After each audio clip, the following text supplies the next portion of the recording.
Yo, what's up there, guys? It's Immersive Gamer 83, and thank you very much. Watching VR Gaming Evolve. What's up, guys? Billy here with Pretty Neat VR. Cooking and good looking, and welcome back. Hello, and welcome back to another Reality Check VR video.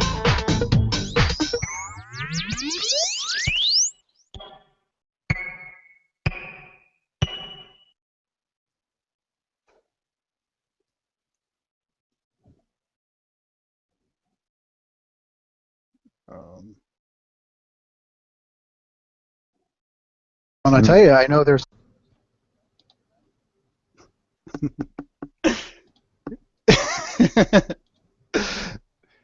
Okay, so technical blunders aside, welcome everybody to VRSpies Exposed, episode 29, the weekly VR podcast by your friends here at the VRSpies. And tonight, you got me, VR Gamer Dude. You've got Chris sitting there over in the UK as a UKRifter. You got we've got Greg hanging out. VR Gaming Evolve. Yeah, I know, because I got thrown off. And Caleb down in Florida. So, Reality Check VR. And tonight we are joined by Myron from Helm Systems and Gaspar from Project Ghost Studios. How are you guys doing tonight? Very good. Thanks for having us.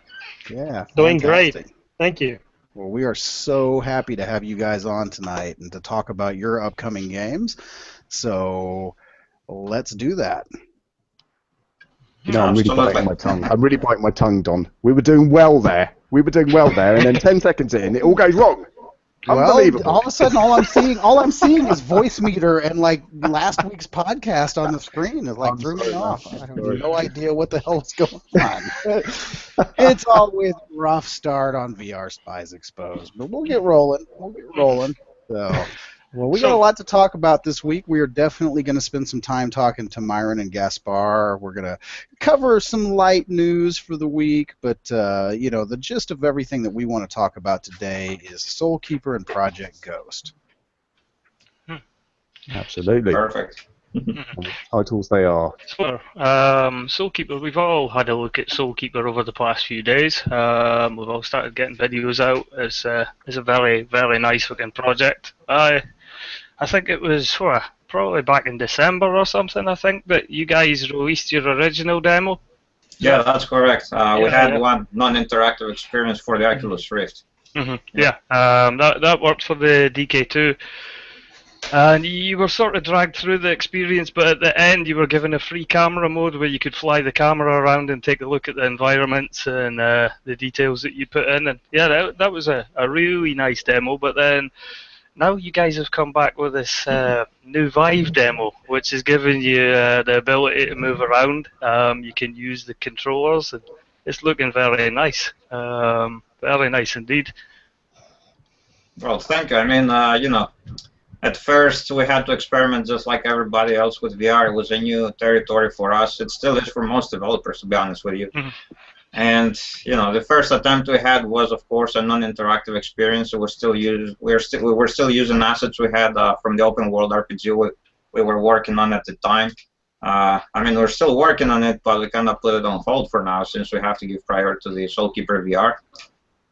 So we just went to put something real quick together and see how people react to it and how they like the experience, how they like the higher fidelity graphics, and so on and so forth.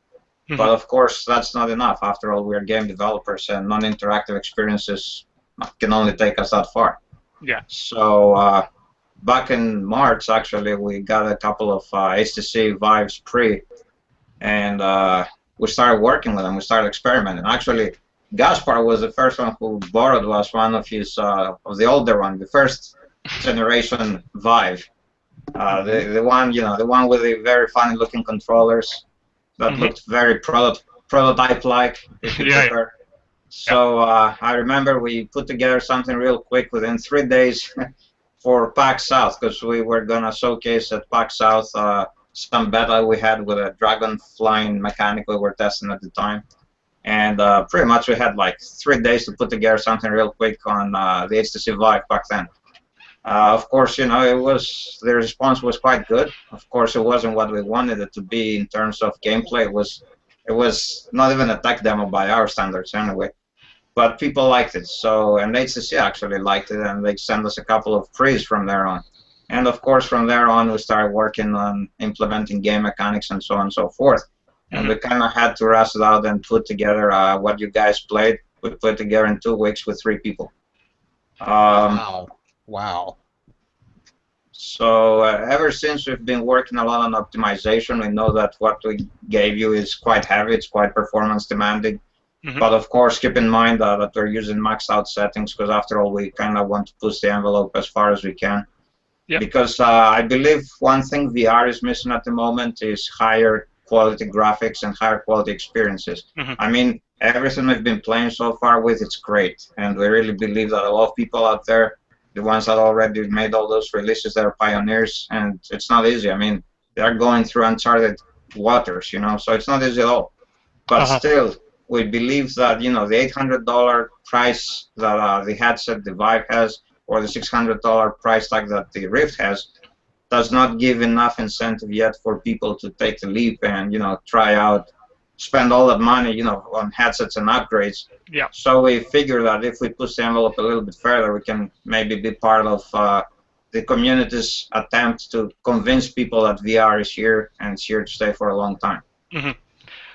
When you're talking about pushing the envelope, that it makes me think. You said when touch with me with the email, you said that the minimum specs you had it was a 980 Ti with a Core i7 and 16 gigs of RAM.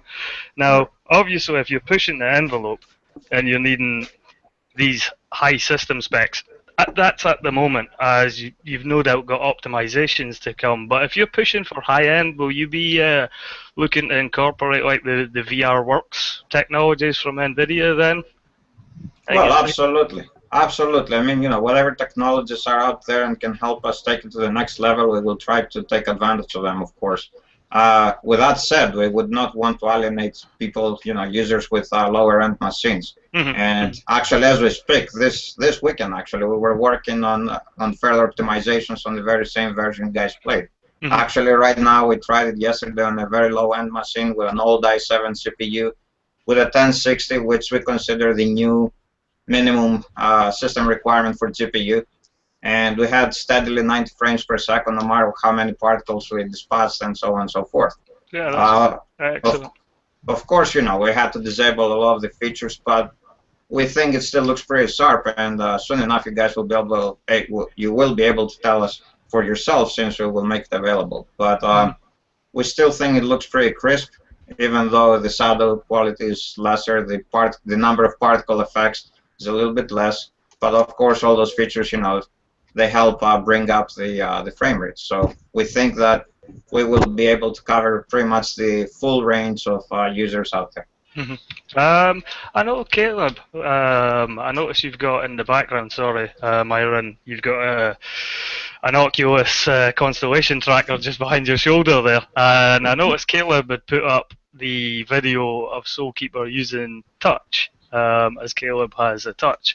But Caleb, you were running a 980 Ti, weren't you? And you said you had no... No, actually, a little bit less 980, sorry. A 980. It was a 980, what it was called, an SC superclocked, so it was just your basic 980 that's been you know, tampered with a bit.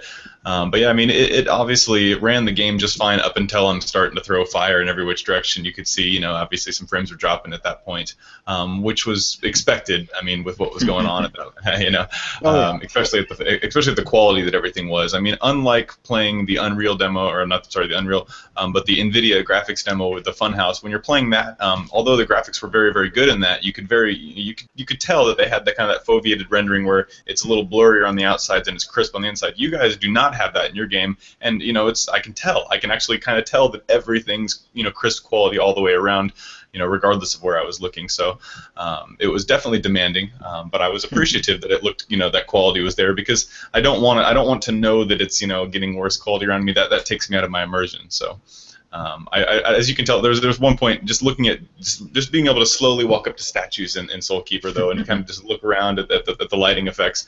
That really, you know, took me out of the game, took me out of even recording process, and just kind of blew my mind for a moment, you know. So I really did enjoy the attention to detail that you guys have been putting into the demos. So. I had a really similar experience. I mean, I'm running on a 980 Ti with an i5, a higher end i5, and you know, yeah, when the particle effects got really heavy, it bogged down a little bit. But as what Caleb's saying, I kept trying to record the video, and I kept trying to do it, and I kept stopping because I was like, ooh and ah, and I'm just checking out all the lighting and the particles and the shadowing. I mean, it was just amazing looking in there. I mean, right now we understand, of course, that we got the visuals on our side, but you know, we still want to satisfy everybody's smooth performance and smooth experience. And of course, we know that for a smooth experience, you need to have good performance. With that said, we're still working on that, of course. And after all, you know, we sent you guys the maxed out version, which I don't know if that was a good decision or not, but at least you got to see it with all the settings maxed out. So, and we've been running it on i7s with 980 Ti's most of the time, and so far we didn't have any real problems. Of course, if we abuse the spells and we have all those particles coming on screen, of course, you know, that drops the frame rate for us as well. But yeah, we just had to see it ourselves, you know. I can tell you on a 1080 it runs pretty damn sweet. Not a problem at all. And even recording it when I was running it on the 1080, the recording didn't seem to pose any problems either. I wasn't dropping frames, so. I'm going to quickly jump in there, guys. Sorry, I really missed. Very sorry, I missed the start. I finished work at 8, and it takes me an hour to get back. So I'm here now, Man, you're good. and I've made it just a little bit later. So I do apologise. Yeah, I've had a little go on the demo as well. Crazy, best visuals I've ever seen. I tried super sampling it. No, mate. You know, but no. It just but it looks great. It looked great, but yeah, absolutely the most beautiful virtual reality environment I've ever seen. So congrats. Thanks, I appreciate it. So aside from the environment that we've seen in the demo, what are we actually going to be seeing in the future? Where are you looking to take this outside of the room that we've seen? Yeah, I mean, as you guys probably know by now, we were working on the open world RPG, right? Mm-hmm. So we know that a lot of people expect us to transfer a lot of the open world features over to the VR version, and that's quite a challenge, to be honest with you. Mm-hmm. With that said, it doesn't mean that we don't want to do that. So we are experimenting in a number of ways that even if it's not true open world, you know, in the traditional sense of open world, maybe you can simulate the effect of an open world environment. So we definitely want you to have different, you know, branching storyline. We want you to have different options. And of course, we want you to have different playable characters, just like we wanted to achieve in the open world RPG. Mm-hmm. One thing we have been seeing a lot, and we've been hearing a lot, is that people do not like teleportation. And believe us, we totally understand it. We do. Yeah. And we are working on that as well. We've been working also with the Vertex Omni, which of course we understand not everybody will have one, so we still try to find many ways to allow people to walk around, or at least simulate walking around the world besides teleporting. With that said, one thing to keep in mind is that the character you guys played with in the demo, he's a hybrid spellcaster. So in a way, teleportation for this kind of for this class of character makes sense, since he has the staff, he can cast spells. So teleportation was part of his array of spells, if you will.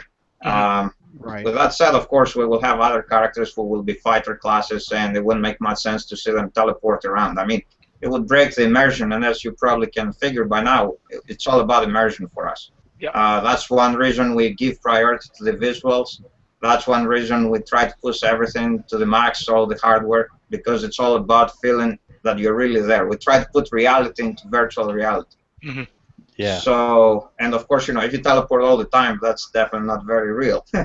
So we obviously work on that as well, and we still want to maintain a lot of the open world elements that everybody would like to see. Mm-hmm. So definitely. Well, I mean, I know myself and definitely Wayne, we've both spent ridiculous amount of hours in Skyrim. I messed around with Skyrim and Vorpex with the DK2 and Virial Perception, and fiddling and tinkering for hours trying to get Skyrim to run at its best in VR. So something Like, I can't wait to see where you go with it. I really can't. You know? A proper RPG, a proper RPG in VR. Oh, amen. Yeah. Amen. Definitely. Well, that's what we're aiming for. So, I mean, hopefully soon enough you guys will be able to see everything. What I can promise you is that between now and the end of the year, one way or another, Soulkeeper VR will be experienced. There will be something out there for sure.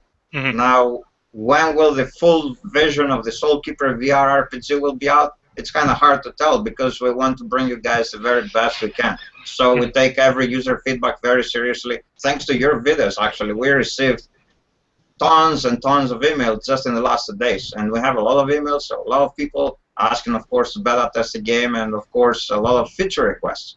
And to be honest with you, we want to accommodate everybody because, after all, VR is unexplored territory both for developers and for gamers.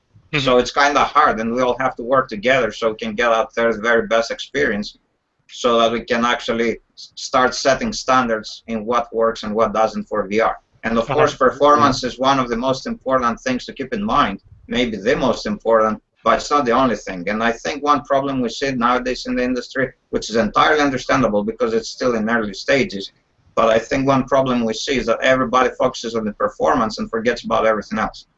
And that's something we want to change. So we take all the user feedback very seriously, not just on performance, but also on feature requests. And that's why it's kind of hard for us as indie developers to give you an exact release date. I mean, even big studios cannot give you an exact release date. So imagine now how tough it is for us. But our primary goal is not to release this on a specific release date. It is to release a product that everybody's happy with. And of course, we want to hurry up with it because we know everybody's eager to play it, and believe me, we are eager to put it out there. Well, you've teased it out quite nicely via Greg and various other channels, and I think that is the way to go. You know, you're really kind of getting people interested in the title and the hype is really building up on it. Actually, Mike McGuinness in the chat here talking about Locomotion asked about arm swinger Locomotion, which looks a bit strange, but actually I've heard is actually a very nice way of doing Locomotion in VR. Have you considered that one? We have definitely considered it, especially for users that have very limited space. I mean, we understand that VR, I mean, the Vive is supposed to be room-scale VR, but not everybody that buys a Vive will have the room. I know I don't have the room at my place, so I definitely want to be able to play all the games without having some huge warehouse space. So we're definitely considering all available options. We've been definitely checking out what other people are doing, and of course we're trying to come up with our own ways as well. And it's quite tough. It takes a lot of trial and error, but we're certainly trying to get there, and I think we will get there pretty soon. If not in the next 2 versions of the demos we're working on, maybe in the 3rd or so on and so forth. So, I think we should maybe bring in Gaspar into this now. He's been sitting there quite quietly. I'm just listening. I'm enjoying the show. Don't worry. So yeah, Gaspar, you're working on Project Ghost, yeah? That's correct, sir. Which is another demo that we've all checked out. I believe we've all been in there now. All of us, even me. Thanks to Gaspar. So. Do I have access? Yes, because Gaspar let me, and I think it's probably the same one that Myron borrowed. He let me borrow. Exactly the same one. First generation Vive Dev Kit, and I've been having a ton of fun playing Project Ghost with it, among other things. So it's a pleasure. Project Ghost, we're sort of first-person combat game, yeah? Yeah, basically, I mean, we're trying to bring something, even though there's other games that are doing something similar, we're trying to bring bigger environments. So, you know, instead of being just in a room, we want you to traverse through a whole level with different challenges. Some of them will be combat, some of them will be puzzles, some of them will be even just interaction with NPCs. And we're also trying to add a layer of storytelling, which I think is also missing in the current vein of VR titles out there. A lot of the titles right now, they're like, okay, so they bring a very simple cookie cutter story, and you just go ahead and just go and destroy the waves of enemies, or do your task, or go from point A to point B. We want to make sure that we build some, a story where the user, the consumer, is totally vested in it. We think, I mean, all the stuff that we're doing in VR to add immersion to the game is totally amazing. But I think that also part of that is a little bit neglected nowadays is the story. If you bring a really strong story to the experience, you add yet another layer of immersion that will make the experience even more powerful. Or that's what we think. Yeah, definitely. I think one of the things you just mentioned a moment ago about some levels where you're just talking to NPCs, I think that's really exciting. Exploring like artificial NPCs that look real, size and scale, and interacting with them as well. That's really exciting. So I'm very interested to hear and see what you've got going on with that when that happens. So very exciting times. Well, actually, if you see, I mean, in our demo, we have a prologue, and you see that there's the ghost trainer who's basically telling you what happened to you, what happened to your family, and so on. All of that's an actual 3D character. He's motion captured, and I would like to give a quick shout out to our friends at Noitum, who basically have blessed us with a perception neuron kit, which allows us to do very rapidly motion capture NPCs. So by doing this, the fact is that prologue screen took less than 2 hours to do the whole animation for it. Because literally speaking, I just put a bunch of straps that basically have nodes on my hands, fingers, and elbows and whatnot. I just basically start acting up what I want to do, and then I just drop it in the 3D model, and it does it for me. So it creates a really rapid pipeline in order to bring those story elements into VR. That's so cool. Right, I agree. The Perception Neuron Kit is a great and valuable kit, especially for anybody who's doing any kind of animation. I mean, as you just said, I've seen what it can do, and how nice would it be if you needed a kick animation to put it on your leg and to kick several times and to just throw that in your project, and now you've got 6 random kicks that look good, and work well, that don't look as fake as. Yeah, I've done a lot of animation myself, and even doing a kick animation is not very easy to do.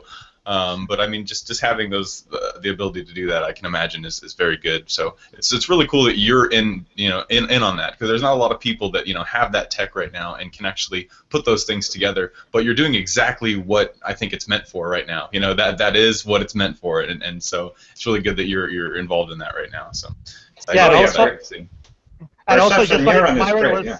Go ahead, Myron. Thanks, Gaspar. I mean, Perception Neuron is great, and they're actually here in Miami. We are in Fort Lauderdale, so we also work with them, and they've been giving us kits. And I agree with Gaspar. It's the way to go. It saves so much development time, and the quality of the results is phenomenal. I mean, it doesn't get more real than that. So it's much better than doing animations by hand. That goes without saying. And it's an affordable solution for indie developers as well. Well, and you can see the fluidity of the animations as well, like playing the prologue. I mean, the characters move very well by using that. So. And I did notice that it looks like you guys uploaded that right at the end of this last month, at the beginning of this month, I guess you could say. So that was right when I was moving. So I did not see Project Ghost yet, but I will be sure to pick it up. I am interested, though. You guys said you're right out of Fort Lauderdale near Miami? Right? Helm Systems, yep. Yeah. Helm Systems is there. Now, Gaspar is in Atlanta. I'm in Atlanta. Okay. We consider him local, Yeah, I had to go through Atlanta to get here, and my mom lives in Hollywood, Florida, which is right next to the good old, That's right next to us, Miami. Yep, right. We're just north of you guys a little bit. I'm over here in St. Pete right now, so it's actually my wife and I's 3rd year anniversary today, and we're about to go ride our bikes to the beach. Congrats. Appreciate it. Yeah. Thank you. I apologize. I can't stay for the whole time because we have to take advantage of the sunshine before the rain comes back again. And then this time of the year. It's fun. I figure that's one of the nice places or things about being here is even if you don't have lots of moolah, you can always just go hang out by the beach. So it's always interesting and fun. So and just like Myron was saying, he said that we kind of introduce him to the whole Vive thing. It was Myron who introduced us to the people that are doing the Perception Neuron, to the United-based team for Neuron. So thank you, Myron, for that again. Well, we help each other. I mean, that's how it works. We have to help each other. Well, in fact, the hands that you see in our game, they're thanks to Myron right there. It's interesting. Yeah, it's nice how these things come together. But what you guys are just putting light on one great thing is that the community. I'm glad. How did you guys find each other? It's been a while. I mean, I remember the first time we met was during a show, and Gaspar had a DK2 and we had our DK2, and we were placed next to each other, and from there the rest is history. Ever since we've been exchanging assets, we've been exchanging resources, and of course we've been giving each other our opinions, we've been testing each other's demos out. It's a great thing to do. You have to work with other developers, and we always believe in community-driven results. I mean, just recently we started Unreal Florida because Florida didn't have much going on so far, especially South Florida. And we started the Unreal Florida meetup group. And we pretty much support all the local developers. And believe me, there are a lot that people didn't know about. And now we are trying to have them make their move over to Unreal Engine since it's such a powerful and versatile engine. So it's all about community. I mean, at the end of the day, we have to support each other, especially us indies. And I think it's very important. So.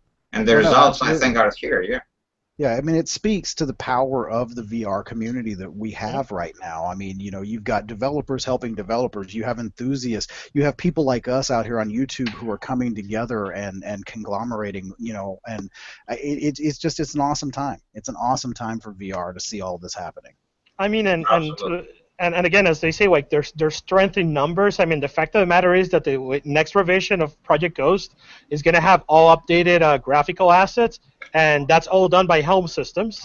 And in addition to that, I mean, every time that I do a public event, that I'm either in San Francisco or I'm in North Carolina or whatever, I also make sure to pitch Helm Systems and the Soulkeeper, just like they also, I mean, the fact that we're helping each other, I mean, as they say, the tide rises all ships.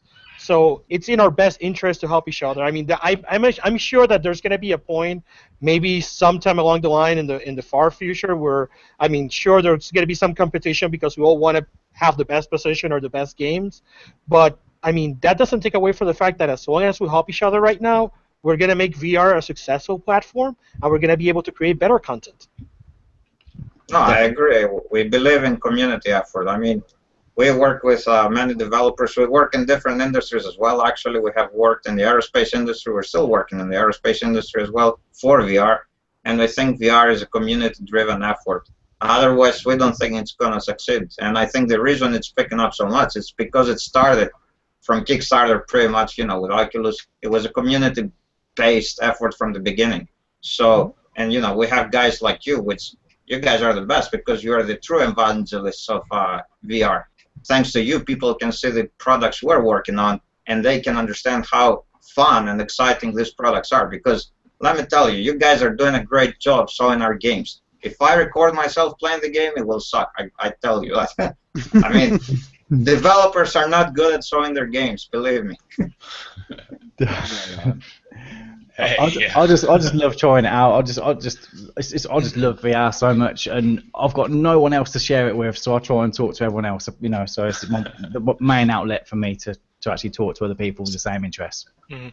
Wayne, and I'm kind of the opposite there. My whole trick was to try to be a developer. I originally wanted to show my game off, and nobody wanted to see it. They kept quit fucking putting your game on here. They would tell me just quit it. But I kept making videos, and eventually somebody said, "Hey, play my game," and that's when it changed to where I started playing other people's. But no, I completely understand you. I think one thing that you're really pointing on, which kind of I thought about the other day, is that we've spent so long trying to figure out how to record virtual reality games that now we kind of have somewhat of a method, all of us do, of doing different games in different ways. And like Unreal games, they obviously, your game pops up with that, one way to center it, and obviously we know instantly you can, do different things there. But depending on if a game's going to be full screen or half screen or just how it records, it's always been a struggle for us as far as developments through time to get it perfect. I can say it's gotten easier through time. Thank goodness, it's certainly gotten a little bit easier.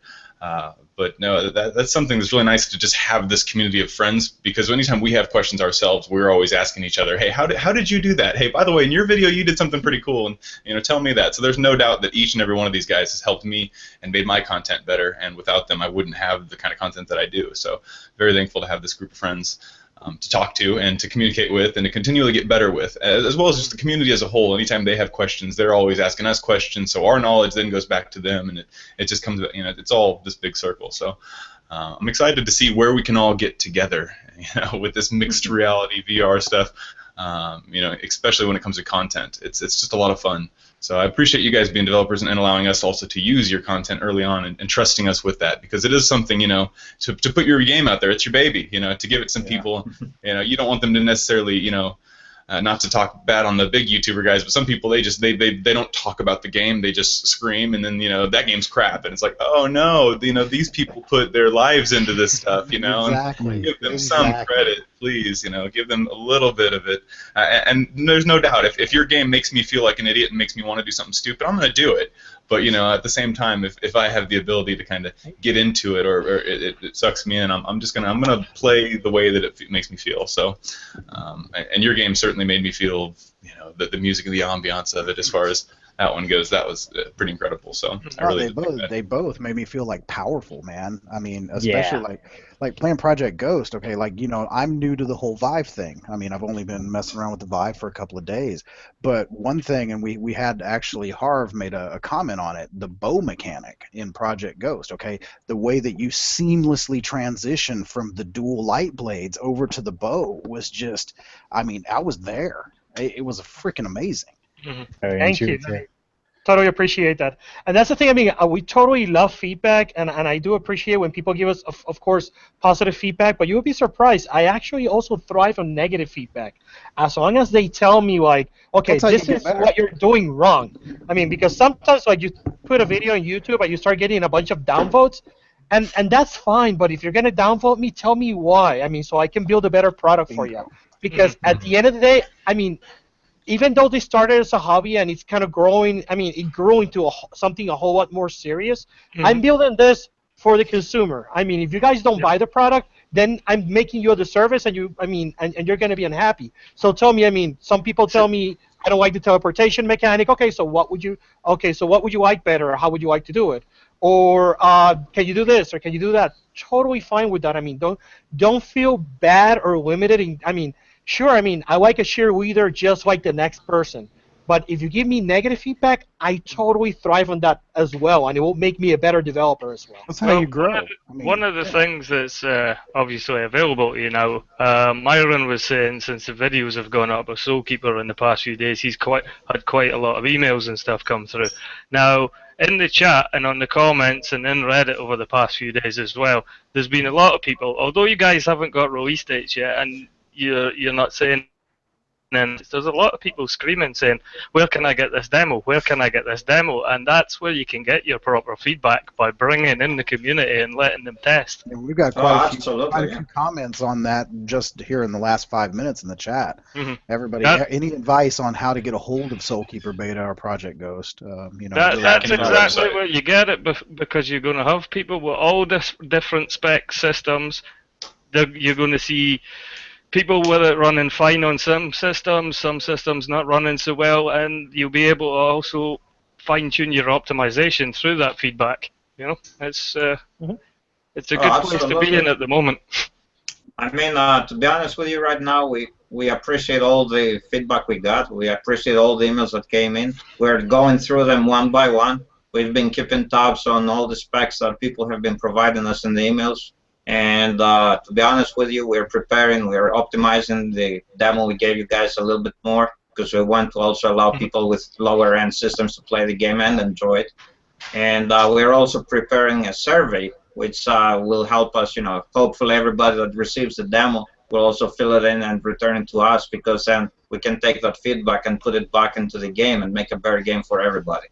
And as Gaspar said, you know, of course, we love all the praise, but at the end of the day, we want to build the best product we can for you guys. So if you can give us also the negative comments, like what it is that you do not like, then we know how to fix it, how to get around it, and finally, hopefully, put something that's nearly perfect. I wouldn't say perfect, because perfection is hard to achieve for anybody. It's impossible, but at least nearly perfect. Yeah, and also, I mean, if people are asking how to get at least for Project Ghost demo, I mean, I already spoke a little bit with Don and also with you, VR Gamer. VR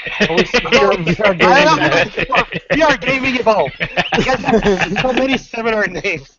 But basically, we all have VR in there somewhere.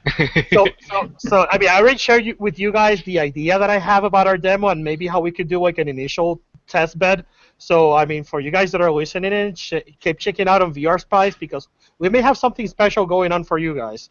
And Ooh, you either heard we'll it here do it. first. You heard it. We're either gonna do it either with you guys, or else the way we can also do it is just keep Steam codes if we get it uploaded on Steam, which we're working on as well. But I mean, there will be a way to get. And again, it's just a tech demo. I mean, it's buggy as hell. There's stuff that you go like, oh, I was not supposed to be doing this. This is just to get feedback and for people to get a feel of what we're trying to build. It's definitely not the final game by all means. Good stuff. Just a moment ago, you were talking about one of the things, and sometimes feedback helps you create a better product. I think for me, one of the biggest things that really will help is just giving the consumer choices, man. Don't force them to do something. So if there's a certain locomotion method they prefer, give them 3. Let them find out the best one that's best for them. Like some people like sliding, some people like teleporting. As long as you've got a couple of options that's for the majority, you'll find that just giving people the choice to choose their own way is a huge step in the right direction. Mm-hmm. Yeah, Absolutely. Yeah.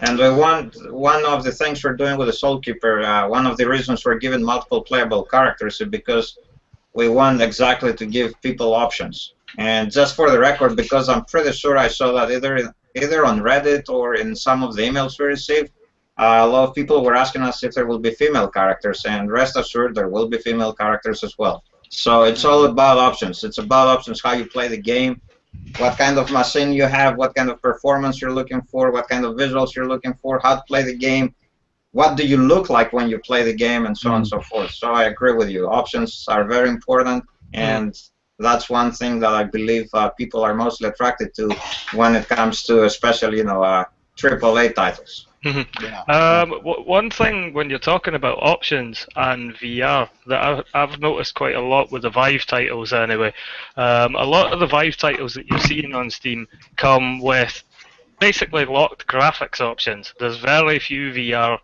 games at the moment for the Vive that really let you play with the graphics options, which is maybe something to look at as well. If you're going for high-end visuals, you can let people tune the experience to their system. And that's something that I really find lacking in VR at the moment. Yeah, right now it kind of feels like you're playing with a console game. I agree with you. Like the settings are very, very simple. We want to change that as well, to be honest with you, because we believe, maybe your system can't handle the particle effects, but it can handle the shadows, let's say. So you kind of balance out. I mean, you can have both, but you decide which one you want to have so that your system can actually play the game the best way possible. So I agree with you that especially PC users, since that's what all Steam players are, they like having their options, and if you don't give them their options, they get quite angry, and rightly so. I mean, I'm a PC gamer myself, so I like having options in a game. Yeah, some of these guys here on this bottom get a little angry too. These little guys.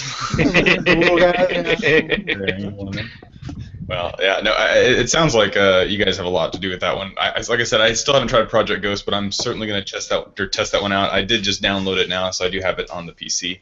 I am about to go start my evening, but I do want to wish you guys the best of the luck on the rest of the podcast. I wish I could be here for it, but you guys know I'll check it out. I'll be watching it as I always do. Many happy returns, Caleb, mate. Many happy returns. Yeah. Have a good night, Happy man. anniversary, bro. Yeah, happy anniversary. Congrats. Well done, dude. Yeah. And don't worry, and I did note you said you wanted some negative reviews. I'll certainly give you negative feedback.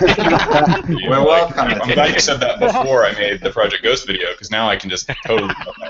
just tear it up. Yeah. Just right that dagger in there, yeah.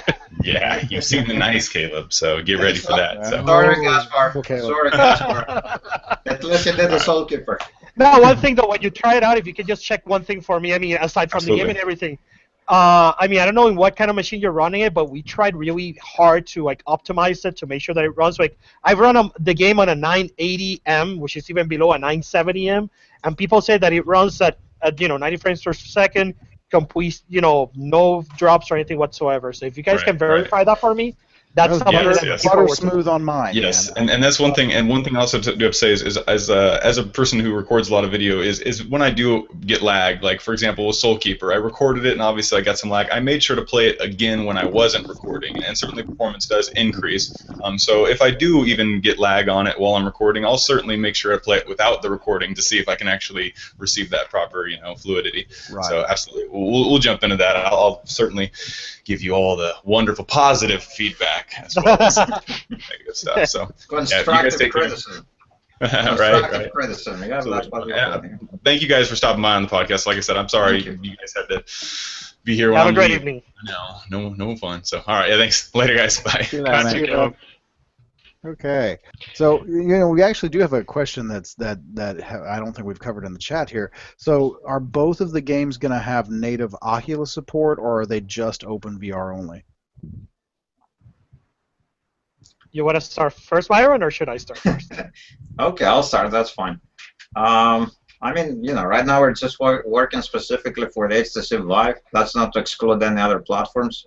So, of course, we're looking into the Oculus. I have an Oculus right behind, as you can see.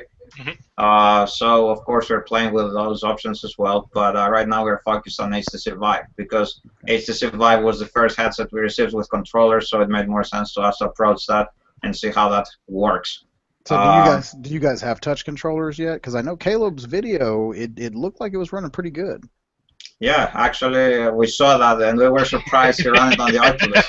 Because officially, we've been telling people that this is specifically for the Vive, and that's how we designed it. So it was quite funny to watch him play with the Oculus Touch. And yes, we have Oculus Touch as well, but we've been promoting it so far as an HTC Vive title, so it wouldn't make sense for us to play around with the Oculus officially.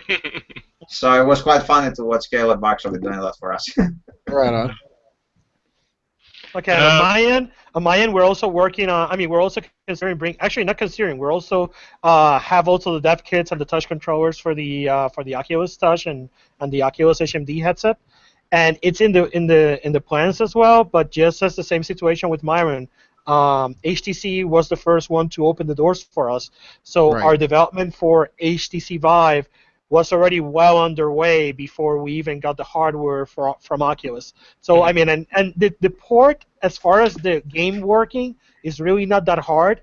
But since I don't want to call it limitations, but since the structure of the hardware is different, like for example on the HTC Vive, you're totally designed from the ground up for room scale VR, versus in the Oculus Touch, you really do not. I mean, you can do room scale VR, I mean, to a certain extent, but it's not as precise. And, it's more focused toward a forward and side-facing experience.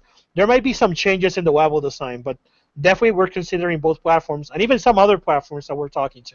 That was going to be my next question. So VR isn't basically just PCs, although mainly that's what we talk about. But do any of you guys have interest in PlayStation? Have you had any talks there?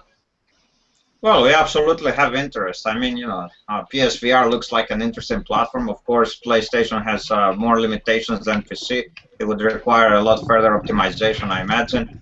But that's not to exclude anything from the future. I mean, I think especially for indie developers like us, it's all about one step at a time, Yeah. So it's more about focusing on one platform, one product right now, getting it out there, see how people respond to it, what they like, what they don't like. And then from there on, you start expanding to multiple different platforms. So why not? Maybe in the future, why not? Yeah. I think eventually, my personal opinion, I think PlayStation VR could be the way to reach critical mass for VR adoption. Totally agree. I think that even though the specifications, it's a lower end system, but you can still optimize the shit out of PlayStation. Some of even PlayStation 3 titles still look okay, and that's really old tech.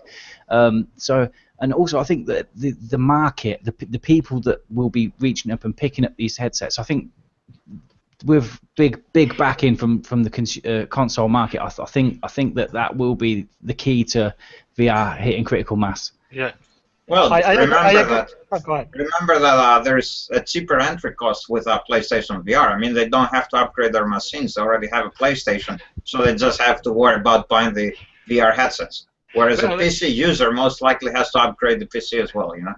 That's true to a certain degree. With the new PlayStation looming not too far off, then let me add to that conversation, and the fact that, I mean, I cannot confirm this again. We're not developing for Xbox right now. We're also not developing for PlayStation. I mean, it's not right now as one of our priorities. I've reached out to them, at least for PlayStation once a long time ago, but the project was much more earlier in stages.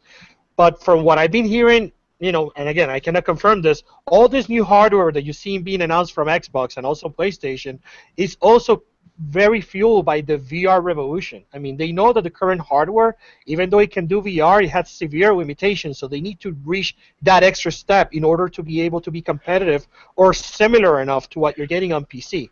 I think that even an article that I read, I don't know if it was Road to VR or IGN or somebody, they were basically saying that a lot of the demos that in the last large gaming conference, a lot of the demos that were running on PlayStation VR, they were running not super fluidly, and it's because the hardware. I mean, you're talking about really old hardware that now has to render the same scene twice per eye, also have to keep tax on tracking and so on. So I feel that, they're viable platforms, but I totally want to see what the new revisions of the hardware bring to the table, because, I mean, we want to bring the best experience to the consumer, but there's also a point where if you sacrifice or optimize too much, you start degrading that experience. So to what point is that middle ground where, okay, this is acceptable, but if I start reducing my particles or my polygons or whatever, now the game is really not that good anymore. Yeah. I still think that from what I've heard so far, some of the PlayStation VR titles look great. They're a different art style, some of them, but some of them look very, very nice. There's the one from Crytek coming out now.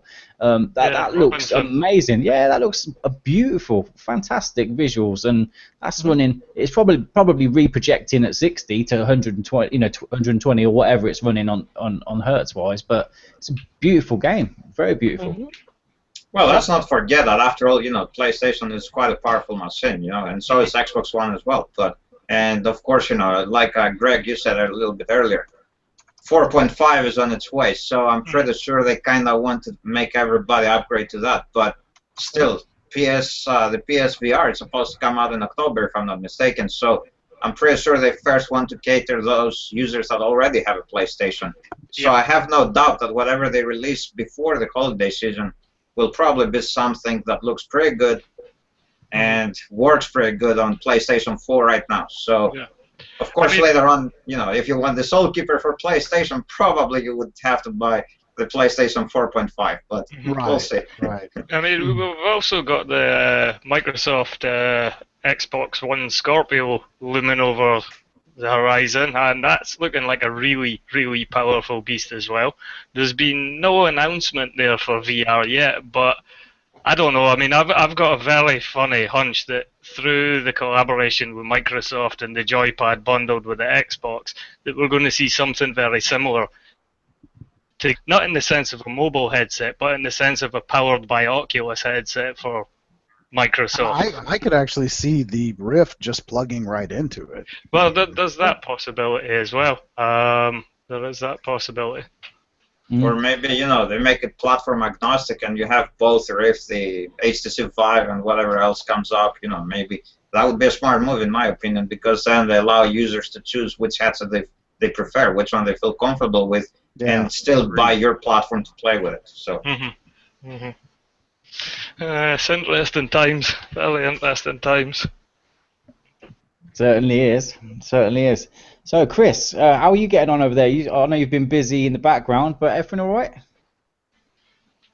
I'm very well, thank you. I've just been sort of typing away. No, I don't know if I should talk about what I'm up to in the background, really. No. But anyway, we'll leave that. Maybe not. Chris is busy with website-related issues. So. Borderline illegal. I don't know, is it illegal? Well, it doesn't matter. Anyway, let's skip over that. Yeah, so I was going to talk a little bit about Minecraft. Because so we're transitioning into the we're news. going to transition. We can jump back. Okay. So I know this is a little bit of a negative thing to start off with, but I couldn't help but have this surging, just compulsion to say "I told you so" to Notch. Although he'll never watch this, but I mean, come on, this guy. March 25th, 2014, I found the offending tweet from Marcus Pearson Notch. We were in talks about bringing a version of Minecraft to Oculus. I just cancelled that deal. Facebook creeps me out.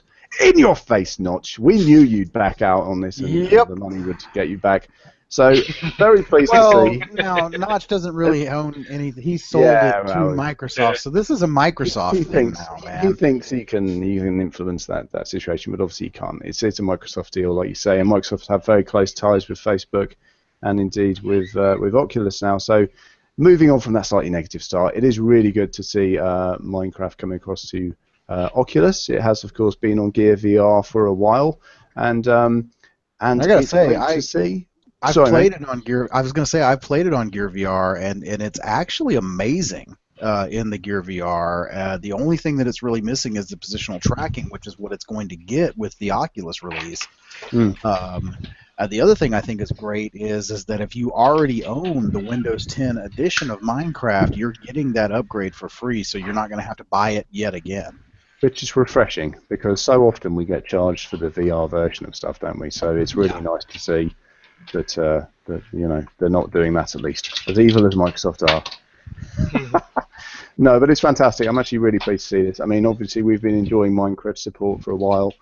I mean, what's the feeling, guys? Do you feel that we're going to get a more fluid experience, even better than Minecraft, hopefully?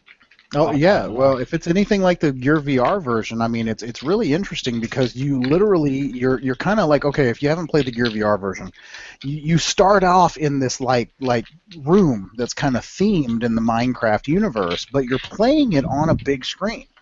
Okay, so you're just playing it in 3D on a huge cinema type screen, and then you hit the button, and all of a sudden you're in the world. And you can seamlessly transition back and forth if you want to. Now, the other thing that is interesting is, and I know that the Vivecraft has the motion controllers. They have actually confirmed that when the Oculus Touch releases, you are also going to have the motion controls in Minecraft as well, which is going to add a huge new layer to the game. Yeah, I think that so far, everything that I've seen regarding the launch, it seems that Junior Buddha, the coder for Vivecraft, it seems like he's already done it. You know, he's kind of got Minecraft up and running. He already got Vivecraft up and running. He's putting out updates more frequently than some of the AAA titles I've seen. I don't know. It's just crazy on Reddit at the minute, seeing how hard Junior Buddha's working. You know, and a lot of the stuff that's been mentioned for the official version has pretty much been put in place by Junior Buddha already on the Vive. Mm-hmm. No, and I think that's now the question I have is can you do the cross-platform between Vivecraft and Minecraft? Yeah. So there you go. So this is actually going to be a game that we will be able to have Gear VR users, 2D platform users. We're going to have Vive users and Oculus users all in the same world. Yeah, that's a pretty crazy prospect, to be honest. Yeah, it really is. I mean, so it's actually going to work across all platforms, which I think is fantastic. Yeah, cross-platform connectivity can be a great thing in VR. I mean, I think eventually everybody wants to achieve that because it's kind of like playing an MMO or something. Just because I have a different computer than you, let's say I have an AMD CPU and you have an Intel CPU, it shouldn't be a forbidden factor for us to get online and play together. So exactly. I think eventually they have to get past I have a Vive, I have a Rift. It doesn't matter if you have a VR headset and a machine that supports it. The game should recognize all platforms and allow people to just play together. Yeah, I mean, you're playing a game on a PC. You should be able to play with other PC players. And what do you guys think about the OS VR headset? Have you guys got a chance to try that out? We not yet. We are waiting on some units as we speak, but I'm very, very interested in trying out OSVR. Yeah, I love the definitely. idea. I love the idea. The fact that it's modular and upgradable, and it works with OpenVR, so like it should work with anything that's supported through Steam VR. You know, so yeah, very exciting that there's all these headsets that can work in, and Steam's an open platform. It's really exciting times, and yeah, the more stuff, the merrier. As long as it all works well, and if it's got a cheaper entry point for guys to jump into VR, a proper VR, you know, what I consider to have, you know, proper positional tracking, and you know, for me, it needs positional tracking to be considered proper. So gear is great, but when you're actually moving around, and for me, that's I agree. You know, that's proper VR. So yeah, and a lower price entry level VR system. Yeah, I'm all open for it. And some, you know, upgradable screens, maybe 4K, maybe, you know, as things go on, who knows what the limits are. Just fantastic. Well, I know we talked about a little bit about it last week on the podcast, but I thought it was great to see that OSVR's new upgradable screen was available for the older HDK 1.3s and 1.4s. So, I mean, they're really sticking to that promise of that modular open platform. And I think the content's going to be there, because all the people creating games for the Vive, they should just work. You know, they should just work through Steam VR, providing there's a solution for the hand tracking. You know, whether that be because some people are using Razer Hydras and getting away with it. Some people are using PSVRs, like PS Move controllers. PS Move, yeah. Yeah, so you know, I don't know what the limits are, but yeah, the more people getting into VR, the more. The better, really, in my opinion. How about yourself? What are your views on that, guys? On me? Yeah, Gaspar. I mean, for me, I mean, the one thing that I did last year, like November of last year, I actually went to China, and I did see something that was I mean, it's related to this. It looks like I'm going in a different tangent, but it's related to it. Trust me. Like here in the U.S. And also in Europe, we talk about PlayStation VR, Oculus, and HTC Vive. When you go to China, you have like about 50 different companies doing individual headsets, and not enough people doing content. So I feel you see some fragmentation going on. Some of the headsets are better than others. Some of them are total jokes. Some of them are actually, and I wouldn't say they're as good as some of the, you know, like the HTC Vive or the Oculus, but they're making strides to that. So my focus wouldn't be so much about the hardware. Anybody could do hardware. I just think about whether there could be a centralized repository or platform, like this is the place where you get all your VR content and it works with everything. Because the more you fragment the market, I mean, the harder it is, because then you're forcing people to buy additional hardware, or else, even if you say, let's say for example, you have a game that works on OSVR, but you only get positional tracking, and then it works on HTC Vive, but you get room scale tracking. I mean, there's still that component that basically says, oh, I wish I could play it out on this different, you know, on this just so I can get room scale. So I feel that, I would love for them to be components that even from different manufacturers could work together. I think OSVR is opening that, you know, that door. So I hope it opens up, and I hope that there's, at the end of the day, maybe not that many options, but enough options on a range of prices so that everybody can do VR.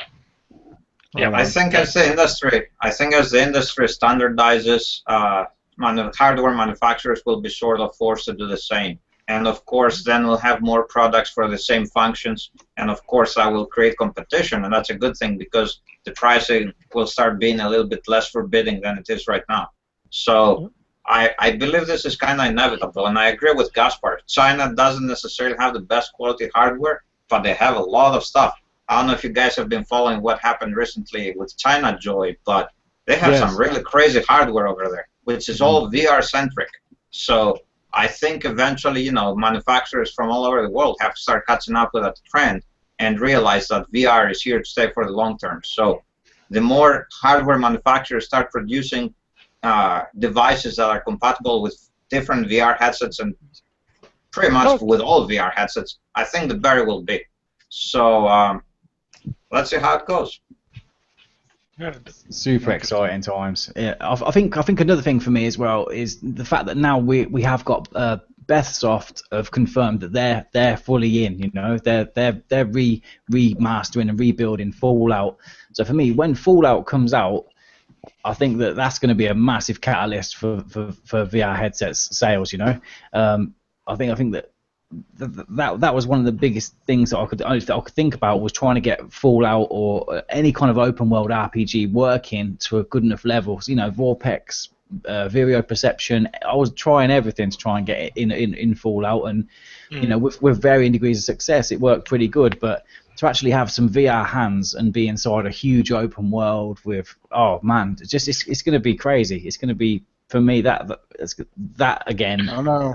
Gaspar's about to go mental, dude. I see a gun coming out.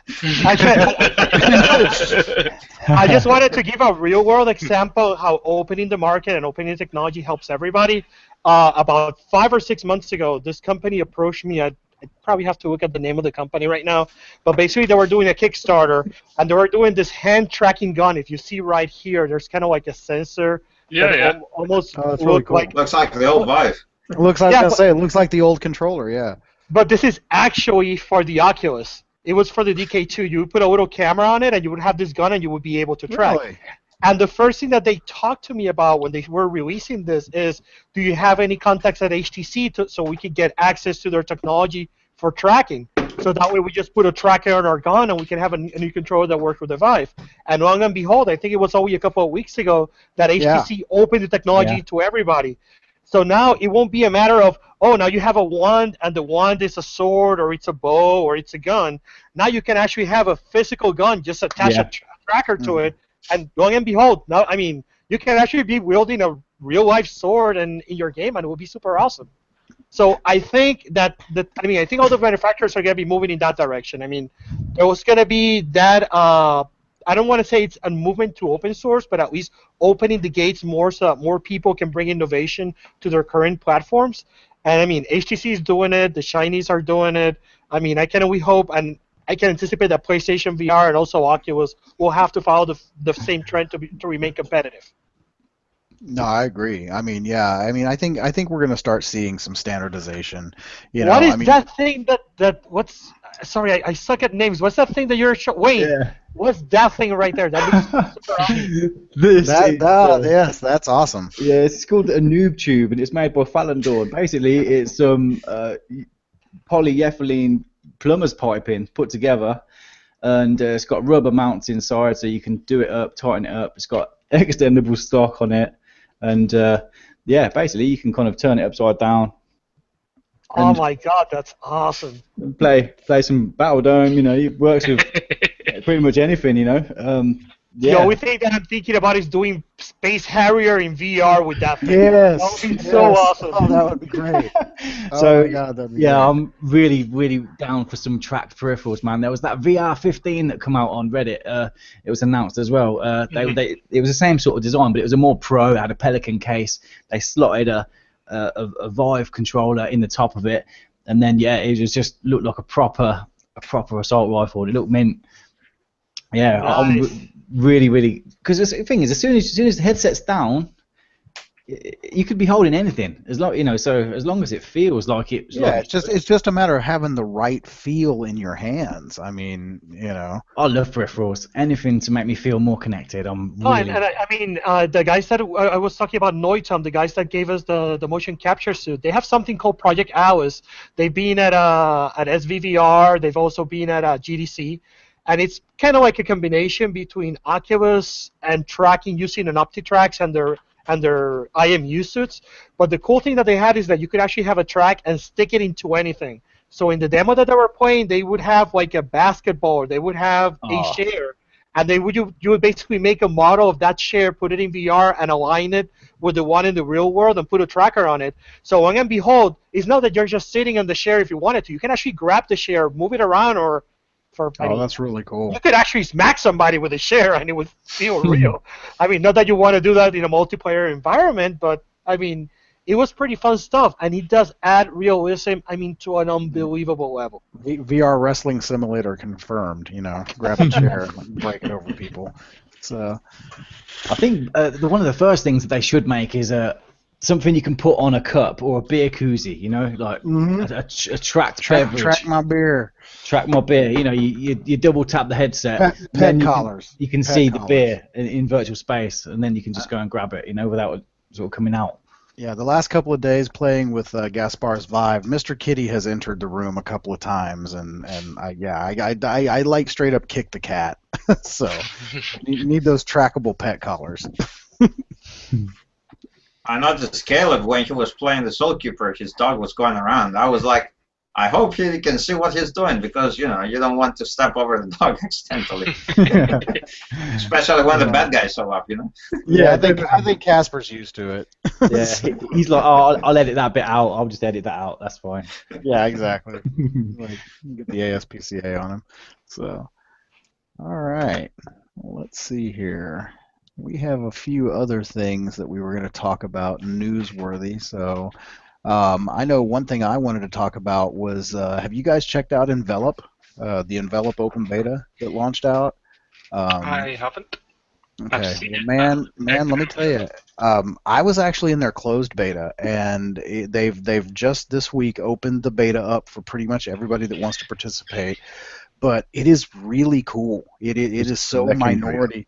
Yeah, I mean, literally, it's kind of like virtual desktop, but you actually get different windows that you can surround yourself with. So you can have as many windows open on your computer that your computer can handle, and you can actually surround yourself. But the thing that I found really cool about it is you can actually use your webcam to bring your real keyboard into VR. So no more of the whole, hey, I can't find my keyboard. I can't see what I'm typing. So, I was just going to give a little shout out to them. If you guys are interested in that, definitely go check out the Envelop Open Beta. It made a world of difference for my productivity. I mean, just being able to have, I've got my VRSpies site up here, I've got my YouTube site up here, and I mean, I'm literally just easily just looking around and being able to manipulate all of those windows in one space inside VR. So. Just got a quick question, Don. Is that application like an application that you're in solely, or is that like an application where you can be inside, for example, a game and then add it in, or is it just like a separate? No, currently it's just you have your taskbar and then it's all the windows that you have open. So I mean, you could game in it. But now they are talking about integration of being able to seamlessly transition between game and desktop environment. They've also shown some ability to pull 3D models out of the window and put them in the environment. That way you can kind of check it out. It is available for Vive and for PC, but it's just one of those things I was highly recommending that you guys check it out. Mm-hmm. Well, I can tell you that would help, because every year we find ourselves just buying larger and larger screens so we can work on development. We have so many windows open: Zebra, 3D Max, Unreal Engine, Photoshop. It's crazy. So I can totally see myself in VR, just developing in there. Yeah, and I do a little hobbyist development as well. And at one point, I did. I had my Unity window open here. I had my my SketchUp window open over here. I had my web browser. I had a video playing on one window. I mean, it was insane. Yeah, that is crazy. I bet like you guys that develop are just sitting in like a dome of screens, like a sphere. Like you just, oh man, that'd be so funny. You can completely surround yourself 360 degrees with the screens. Yeah, that'd be crazy. So yeah, Envelop Open Beta. If you're interested in doing some of the productivity stuff, man, go over there, check that out, give those guys some feedback. They are definitely working hard to get a really nice platform for productivity out there. Yeah, I will definitely check this out. I mean, like I said, I would love to be surrounded by my windows. Yeah, and kind of to transition over to something that I know Wayne did this week that I am definitely going to try now that I've got the Vive. You flew a starfighter and played Minecraft in it, and I thought that was just kick-ass. Yeah, that was a lot of fun. And I was trying. It was actually speaking with Greg. I was talking with Greg about all the different things we could do. I was initially loaded. Look, there's a Logitech G19 keyboard application. It's got a screen on the side of it. And there's a proper Elite Dangerous app that works with that. So the first thing we did was get that up and running, so you can run that alongside inside your spaceship, just as another separate window. But then we were trying to work out what else we could add in there. You know, you can add anything you can think of if you can work out how to render it. We were trying to get Minecraft loaded up and rendering in there, but it would just be like almost like a JPEG or a PNG. It was a still image of the game.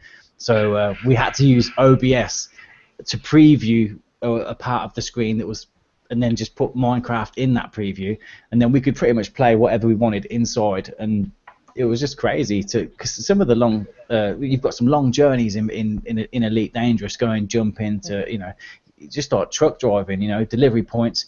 So yeah, just pass the time with a bit of radio, and you can mid jump just put Minecraft on and play it on. It's funny you said truck driving, because one of the first things that popped into my mind was like playing Euro or American Truck Simulator, and like kind of putting the screen where the GPS was, and just having like a little video screen. Not that would be like, you know, driving and watching, you know, Netflix at the same time. It would be very, very, you know, good idea. But yeah, it would be mental, man. It was really, really crazy, and to think that you can.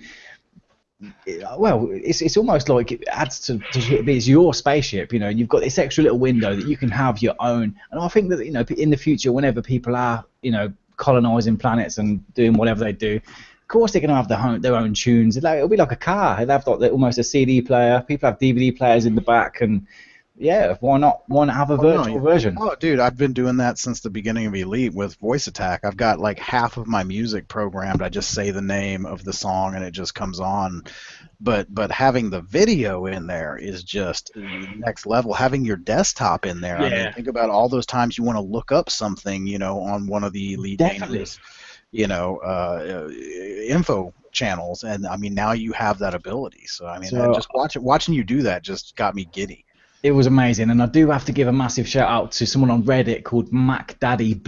He actually helped me out. I spotted a video of his just playing with this little application first, like the Elite G19 app. So he actually helped me out, you know, and gave me links to download what I needed to actually get started. So yeah, a big shout out, and you should definitely try it out. If anyone that's got a Vive, definitely go and check it out. Yeah, for sure, man. And that is only Vive, if I'm not at the moment, yeah. I don't think it's running. Well, I think it's because Oculus doesn't have an overlay system. I think it's using the Vive overlay in some way. Yeah, when I tried to capture single screen, this other screen was invisible, so you had to capture it in side-by-side mirror in order to see what was actually happening. And there was a lot of noise in the background as well, so I think the computer was doing a lot that it never thought it would be, you know. But yeah, it was a lot of fun. Yeah, I actually had fun that night. We sat talking about this, trying to get it to work and scratching our heads. Yeah, it was fun. A lot of fun. Gotta love the hackery stuff, you know, making things do things they're not supposed to do. You know, it's like all part of the appeal of all this. So. Yeah, well, I mean, it's like going back to when I was speaking about Skyrim earlier, because as Soulkeeper, myself and Wayne, we used to spend hours upon hours of late nights sitting playing with Vorpex and mods, seeing which mods would affect the performance. So you couldn't run this mod very well in VR, and you try something else. And, yeah, a lot of fun doing that sort of stuff. Yeah, I know you had your Skyrim heavily modded. Yeah. That's the best way to play it. Yeah. The thing is, Greg was so geeky, man. Like, he was like next level. I'm pretty bad, yeah. I'm pretty bad. I spent 400 hours in Skyrim. This geezer, he went in there and spent 3 days individually placing trees and flowers. Like, I swear. Oh, that's awesome. Yeah, it got a bit super geeky at one point, yeah. But I made a nice video. Yeah, you did. No, that was like one of the first videos of yours that I was like, "Whoa, that is awesome." So, now you also made another nice video this week. What was that game? I can't Skull. Yeah.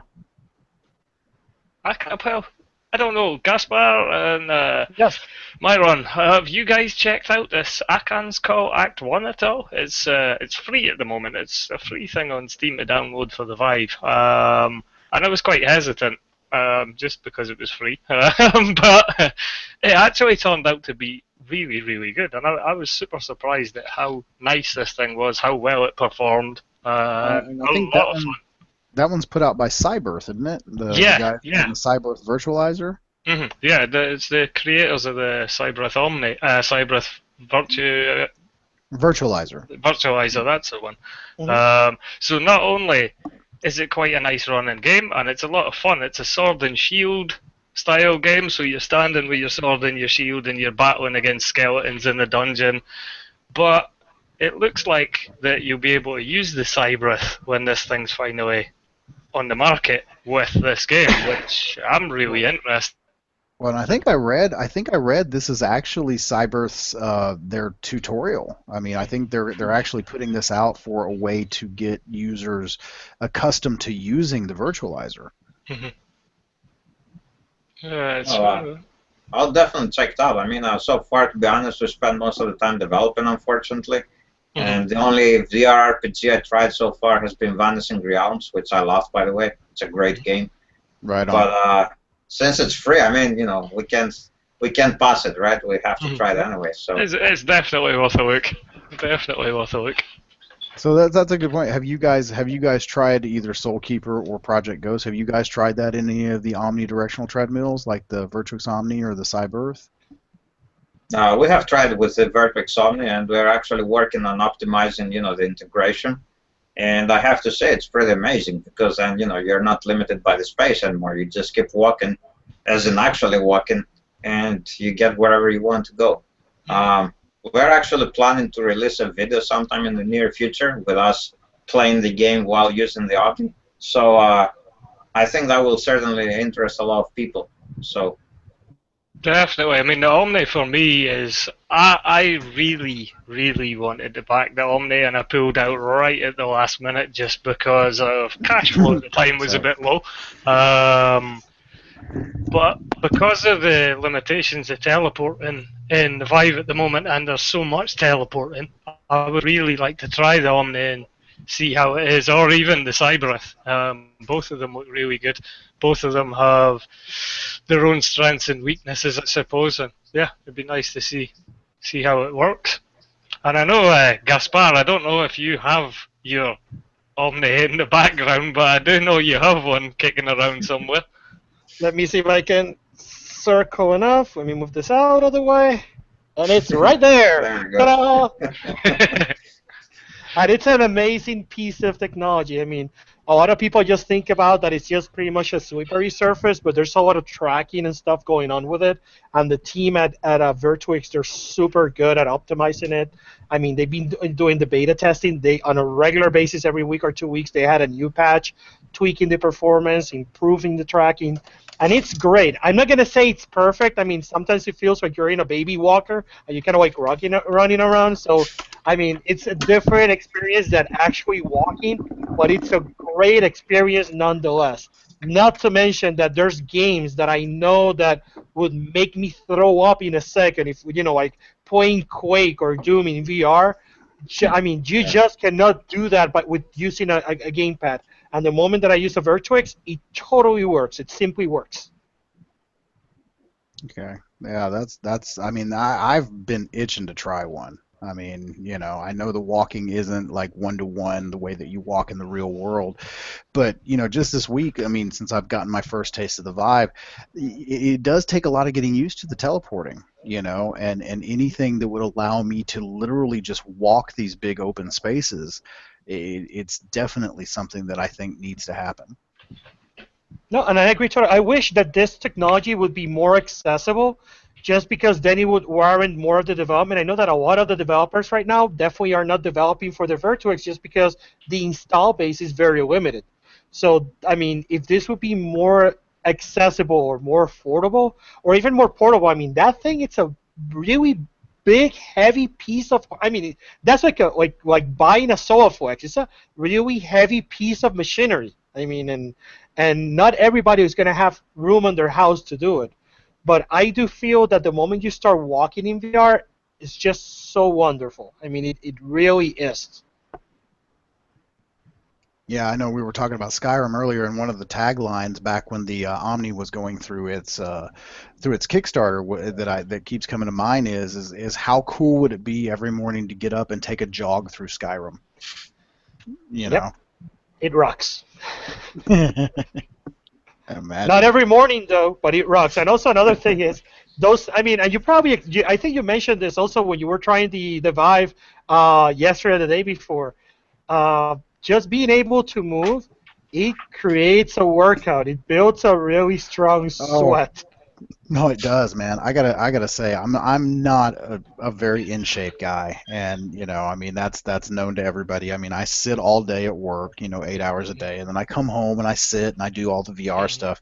These last couple of days, getting up and moving, I am so sore. I mean, oh my God, my upper body, like my chest, my pecs, my biceps, I mean, they just hurt from doing this. But it's a good hurt. Let me give you an interesting question so we can build on the conversation here. So something that I keep pondering on my mind.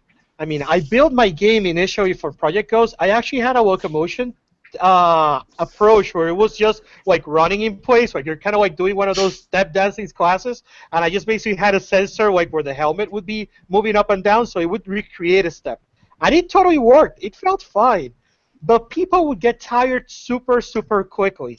I know that there's this school of thought that thinks, well, gamers, I mean, are gonna get really unfit when we start building like active VR. But for the same token, there's gamers that are going to be totally turned off by the fact that, no, that's too much work. I just want to have fun. What do you guys think about this? I mean, like for example, if you have a Vertex, would you really think you would be using it every single day to play all your games, or will it become something that you're just going to use at times because you still sometimes just want to play even in room scale, but be able to relax and not do the physical effort for it? I think it goes back to what Wayne said. It's all about options. I think if players have different options, they'll probably utilize everything they have at their everything they have available. So if they have an Omni, I'm pretty sure they'll be using it, if not every day, once in a while. But I agree with you, Gaspar, that if it gets too physical, after a point, maybe it's not entertaining anymore. So maybe people want to be able to switch back to teleportation, perhaps. Maybe it doesn't look that bad after all. So it's all about options, I think. Yeah, I agree. The options need to be there. It really, I think it depends. Like for me, the game has to be compelling enough. I mean, if it's compelling enough to get me up and want to keep me standing and moving, then I'm going to keep doing it. Because I want to get to the next part, and I'm going to push myself just like anybody would say if they're working out. Because I'm going to kind of what's the word I'm going to fight past it. And I'm going to want to keep staying in that environment. If the game starts to get stagnant, then yeah, of course, I'm going to want to go sit back down. Mm-hmm. Yeah, because I had an interesting, I was doing something, I was messing around with having a vehicle in our game. So basically, I did something where, imagine that you have kind of like a bicycle, frame in front of you, so you can like turn left and right. And it totally was working. We were kind of like in a platform, you were moving it back and forth. But after 3 or 4 minutes, trust me, you hate being like this in VR. So I started thinking, okay, so this would be the most immersive thing, but is it the most practical thing? And I honestly do not know the answer. Yeah, no, I gotta say, I mean, like I said, the thing for me was holding my arms out all the time. I mean, constantly holding my, being at the ready with the swords and not just in your game. I mean, I played a lot of raw data as well. Raw data got me pumping. I mean, I wish I had Caleb's heart rate monitor. Caleb has this thing that he can like literally monitor his heart rate, and it actually shows up on the screen when he's making a video. He's done a couple like that. But man, it was cardio. I mean, my heart was pumping. I was sweating. I mean, so I can definitely see. It just really depends on how much you want to put into it, But for me, the content was so compelling, I didn't want to stop, and I kind of pushed through, and I broke through that wall because I wanted to keep going. I wanted to beat that next wave of robots. I wanted to get to that next boss, And then you have Pokemon Go that makes you go all over town. Yeah.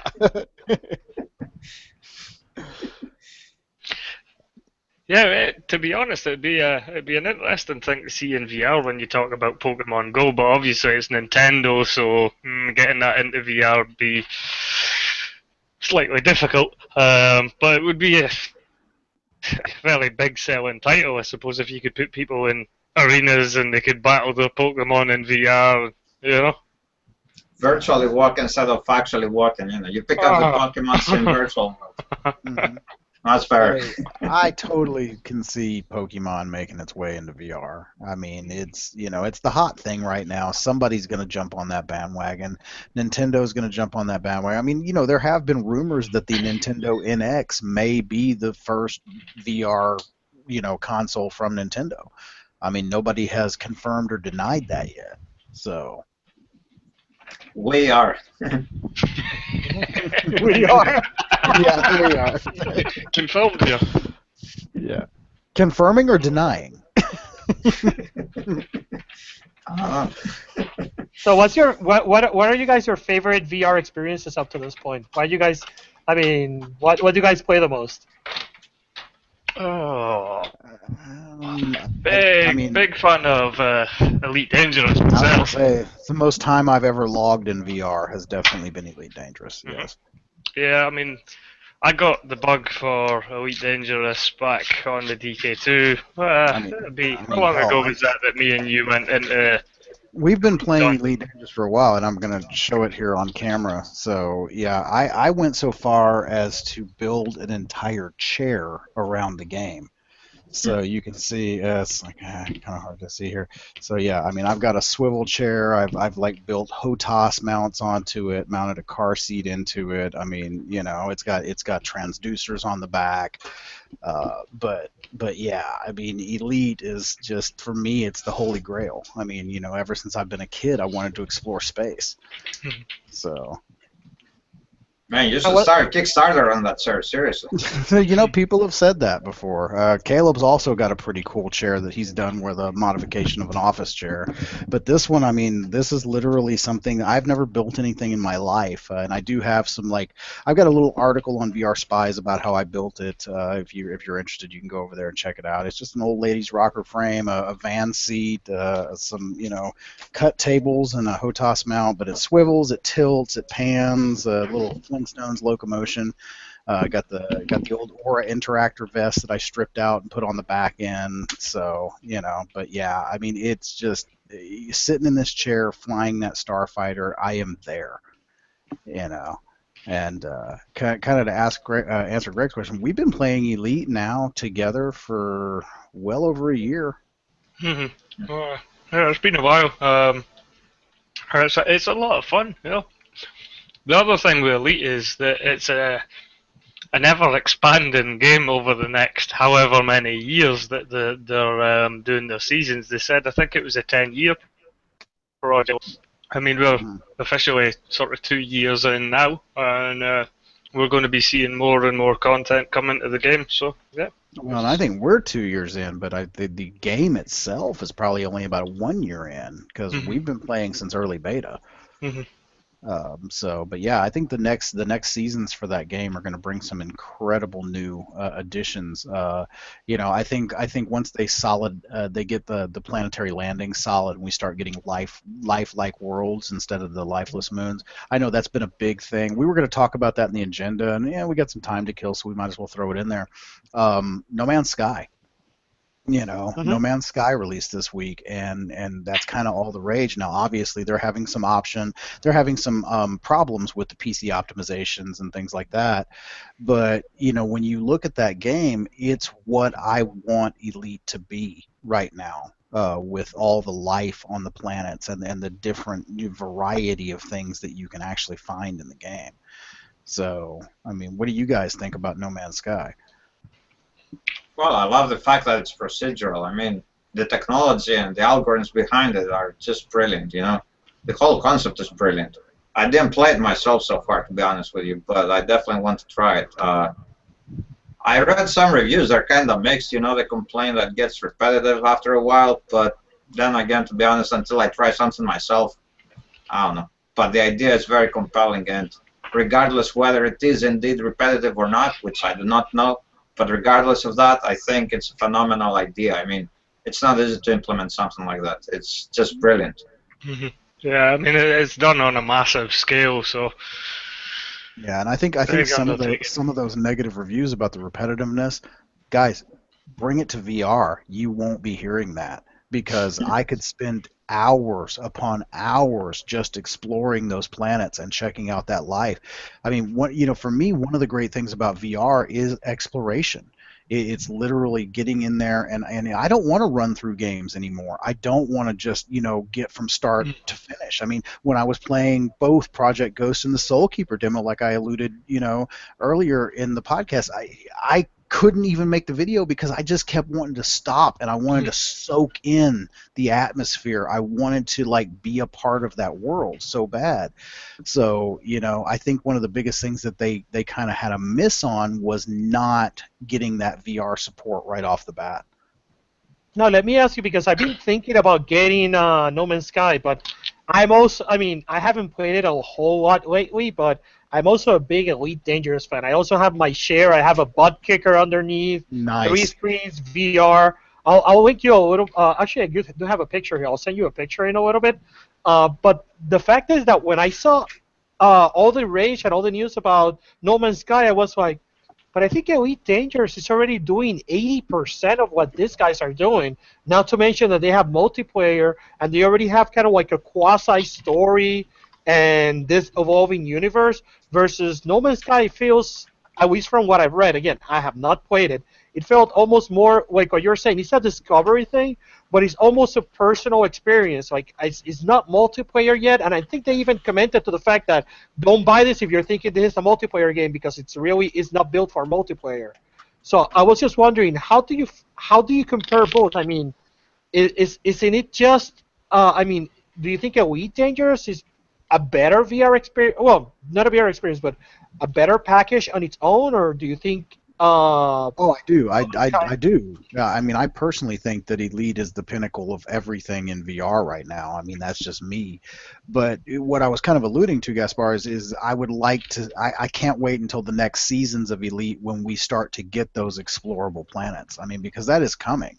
I mean, I think, Greg, you even saw something about, at one point you were telling me that we're going to have water worlds where you literally can, the ship becomes a sub. Yeah, well, I mean, the ships are already in there as far as I'm aware. We've got, is it the Dolphin and the Beluga and all that sort of stuff? And you can already see that they've got fins on them. They look kind of dolphin-like. And apparently, water worlds are coming at some point in the future where you'll be able to explore subsurface. And I think the biggest thing that's going to make, as Gaspar was talking, Elite is already a multiplayer game, and I know the thing that we're most excited about, I'm a huge Star Trek fan, obviously. You can see I wear the shirt a lot. But is when we are actually able to multi-crew a ship. Nice. And that's coming. I think that's coming probably next season. Is something that that Frontier has kind of alluded to, is that Greg is going to be able to have his ship, and then we're going to be able to be on that same ship, and then all hell breaks loose, and my fighter's going to be down in the bay, and I'm going to have to get up, and I'm going to have to run down to the launch bay, grab my fighter, launch out, take out the enemies, then dock back in. I know another one that we're all very, very, very much waiting for the VR support is also Star Citizen. Yeah. With that same mechanic. I mean, the fact that we would love to explore space together, not so much as a fleet of ships, but on the same ship. Mm-hmm. I mean, to be honest, I played Star Citizen, just the very, very early stuff that was on DK1 before they removed the VR support. And just being able to go out into Arena, was it Arena Commander, I think they called it? The Arena and you could walk around in the hangar with your Xbox 360 pad and see your ship and go straight to your HOTAS, that worked flawlessly.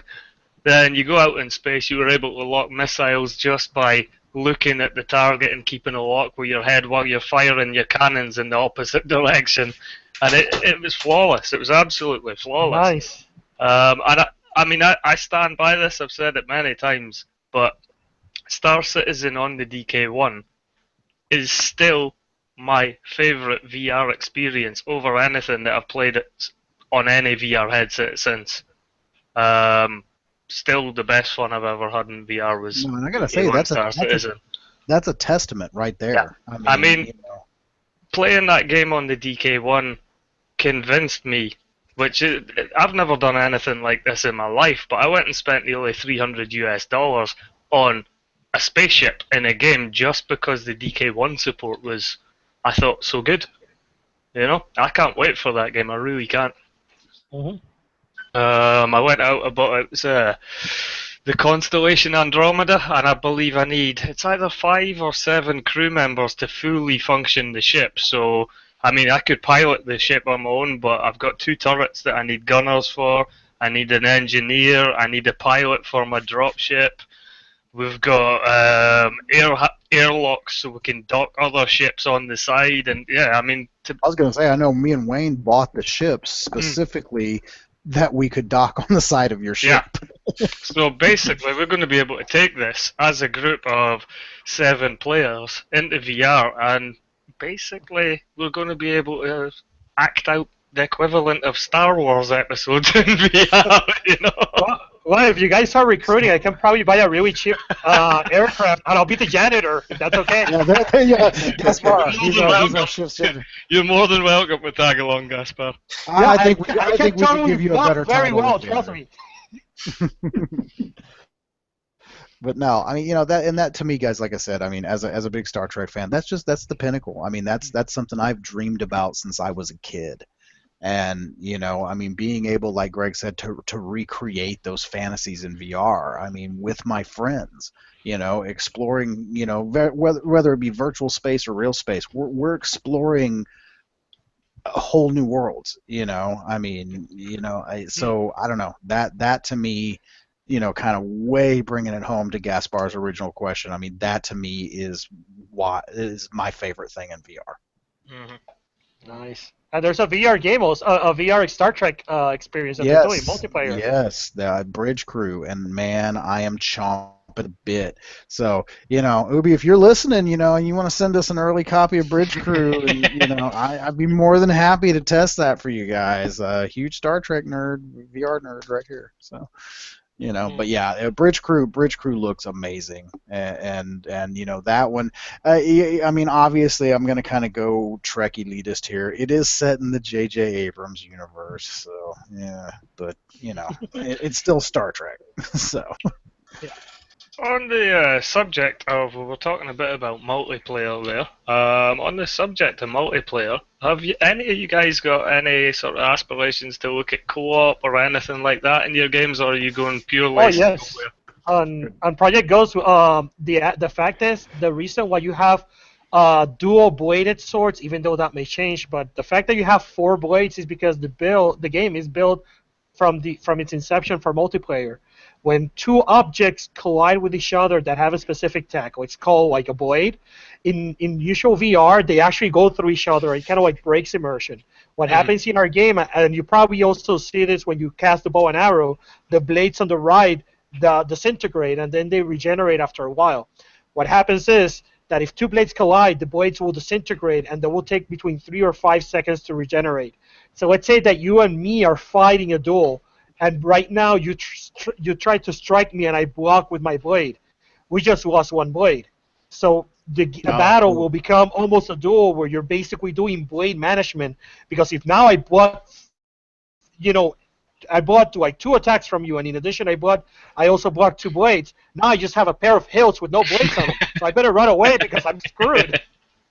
Nice. So yes, we're totally thinking about that. I mean, I cannot promise if it's gonna become a reality, but that was the inception of the whole blade system. So we could do multiplayer, and it would not just be a pure slashing the enemy and kill it. So the battles would be a little bit more engaging and tactical.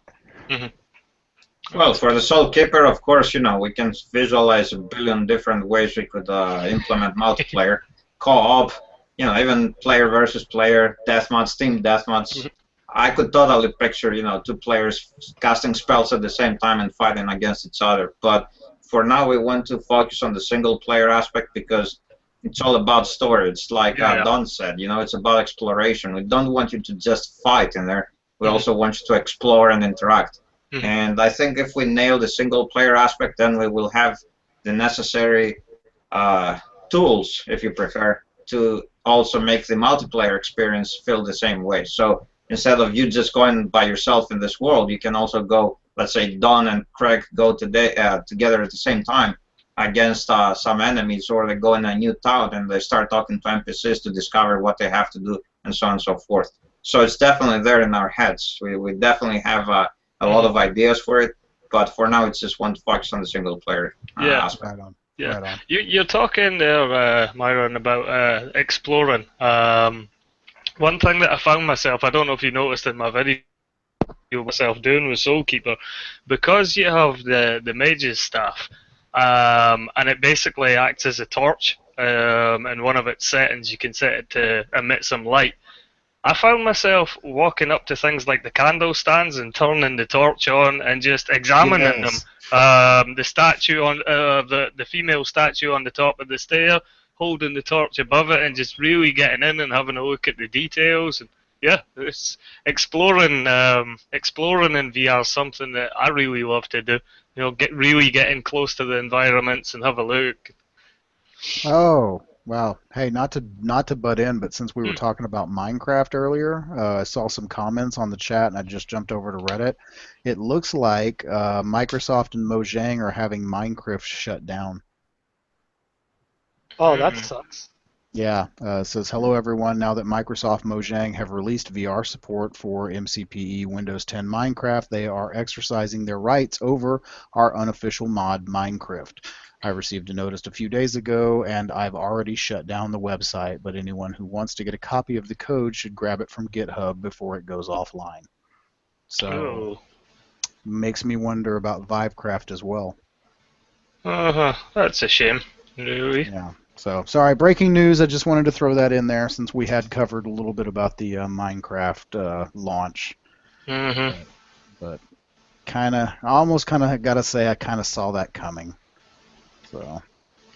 Yeah, it's the big guys throwing the money about. Yep. That's also another interesting. Now that we touch on that subject, and here in Atlanta, we've been talking to extent because we have one other studios that happen to fall in that category. What do you guys think about manufacturers like Oculus or HTC giving money to game publishers in exchange for exclusivity? How do you guys feel about it? I can understand why they're doing it, but I don't like it. PC is PC, and treating displays, which basically all VR headsets are, it's a display. It's a monitor. Granted, it goes on your head and it lets you look around, but it's essentially just a monitor. And to be sort of consoleizing them and segregating them to create exclusives, I don't know, it just seems a bit stupid to do that on PC. PC gamers are PC gamers, and we have been for a long time. I don't know. And my thing, and I think Greg and I were talking about this earlier, I've been around long enough, and I think I alluded to this even on this podcast earlier, this is kind of like the beginning of GPUs. I mean, where you had what am I thinking? You had the Matrox, you had the NVIDIA, you had the 3DFX, and 3DFX, Diamond. And all of those in the beginning for that first year or two that GPUs were on the market, they all had their own exclusives, So I mean, it's the birth of a new industry. Everybody's trying to kind of get out there, and they're kind of trying to build their brand. Is it the right thing to do for PC gaming? No. It's not, because PC gaming is built on that open platform that, hey, it's a PC game. It doesn't matter what hardware you have. As long as you have the right hardware that can run it and push the frames, you can play it. Do I think the exclusivity is going to stick around? Hell no. It will die just like it did for the GPU manufacturers back in the day. And I think within the next year or two, you're going to see all of these exclusives go away, and you're going to, see open VR really take off. And I mean, I think, as Gaspar was talking about earlier, you're going to finally see a day where all the headsets work with all the software, and things are going to go back to normal. I mean, that's just my take on it. Funnily enough, the old GPUs there. It just reminded me because of VR. I think my first ever GPU, like proper GPU, was a Power VR. Yeah, I remember those. Yeah, I'm trying to remember who made it. I'm just trying to look it up at the moment. No, mine I was think from a developer's, I agree with what you're saying, guys, but I think from a developer's perspective, you also have to keep in mind, for example, look at us. We just started with the HTC Vive because it offered controllers, right, and offers room scale VR, which makes it significantly different than the available versions we had of the Rift at the time. So it also influenced a lot the design aspect from the development process. So, for example, up to a point, we didn't even know if we will have the access to Oculus Touch controllers. So it was kind of forbidding us to, make the experience more immersive, as if you're actually holding the staff and the sword. So, from a developer's perspective, I can understand why a lot of developers are choosing to go with one headset or the other right now. But I also agree with what you just said a while ago, Don, that pretty much eventually developers will just want to capture the entire audience, so they will start porting one game from their games from one headset to the other, and vice versa. So I agree but until we get there, I think you will see some exclusives for a limited period of time. No, I do, and we have Harv here in the chat, and he's saying, some of those exclusive wouldn't exist if Oculus didn't fund them, or Well, this is very true. Not only that, the fact of the matter is, let's say, for example, that we get lucky and a big company decides to go ahead, okay, we want you to bring Project Ghost only to our platform, but we're going to give you all this money to make it so much better. I mean, so that's the key question. I mean, maybe I could release my game in its current state with its current resources and it has something that's good. But if somebody would fund it to the next level, then I can bring something that starts dropping jaws and people go like, wow, this is impressive. So, I mean, I do agree. I mean, it segregates the market, but especially for indie developers, it can be the crucial push between bringing a good game and an extraordinary experience. Yeah, and exactly. And as an indie developer, how can you say no to that? I mean, because you want to put out the best content, that you want to put out your vision, and sometimes without that funding, I can see that vision, you may not be able to completely encompass what you wanted to do. So I see it as a catalyst for giving independence that as you said, push, to get it to the next level.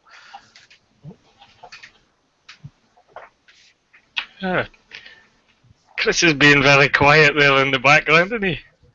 Yeah, Chris is working hard on some stuff. Yeah, I'm listening hard though. I mean, honestly. How are you getting on there in the back? Oh, it's all sorted. Well, Chris will have to join us here in the next few minutes because we have some photos to show. Oh. Yes, we had a little Photoshop battle. Photoshop battle number 4, and as we are approaching the 2-hour mark, it's almost time to kind of bring those photos out. And I think we may have to get it over and done with. It's like tearing off a Band-Aid, isn't it? You've got to get it over and done with. Yeah. And then the more important thing of, who's in the next Photoshop battle. Well, there's only 2 left. It can only be 1, can it? No, well, I mean, no, it can be 2. One of them's not present, but we still have not had Caleb, and we still have not had Greg. I know. But it's not fair doing it when he's not here. This is true. Maybe we should just default it to Greg this week. But it's also one of those. Well, hey, you missed the meeting, so maybe we should just default it to Caleb for not being here. No, it's his anniversary. We couldn't do that. So, but anyway, you think we ought to go ahead and I think we should have a look at that, man. Start the Photoshop battle. Okay. Right. Do you want me to share the screen?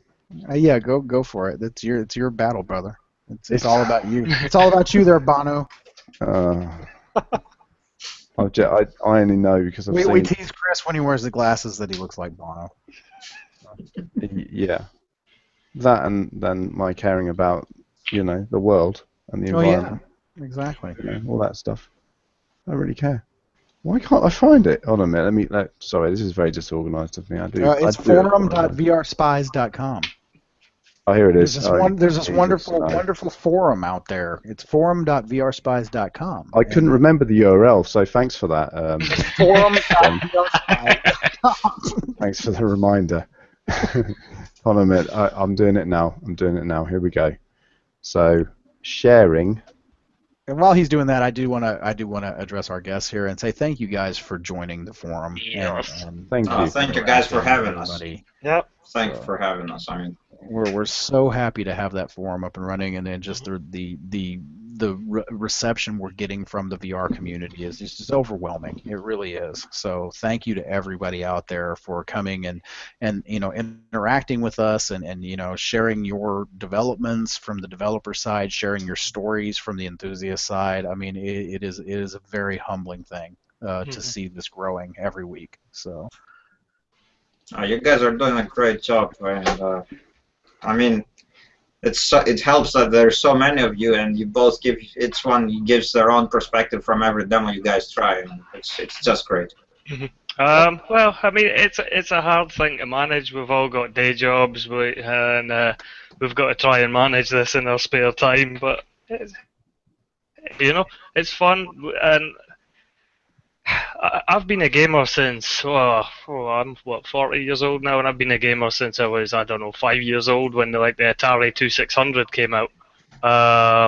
And to be at a point now where I've got something like virtual reality that I've always dreamed of since I was a kid, to be able to do that now, but to also interact with devs and test their stuff before it's available, give feedback. I mean, I love doing this. It's great. Dude.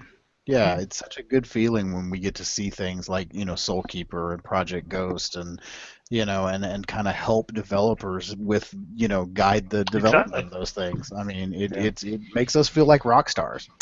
So. We got him. She's been watching the podcast. God knows why. So, you won. That would be El Kuntash. So El Kuntash, one of us will be contacting you directly with a free game key. You're so cute. Anyway, I think that about wraps us up. I would have said we're about done with that, are we not? Unless do you guys have any last minute questions for us or for our fine guests this evening? Let's see if anything comes in. Give it a minute while Chris plays with his hamster. Yes. And everybody say hi to Penny off screen.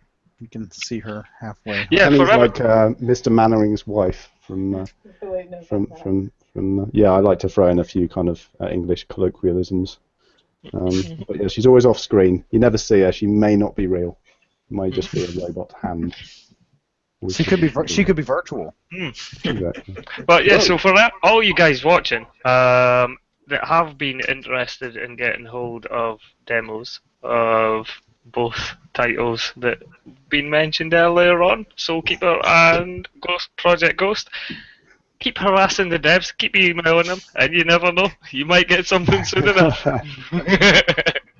Actually, whoever is interested, they can send us an email through our official website, and we plan to release something pretty soon, to be honest with you. So just keep an eye out there, keep in touch, follow us on Twitter, and big things are coming up. Yep, and stay tuned to VRSpies.com and the forum.vrspies.com for upcoming news on all of those demos. So.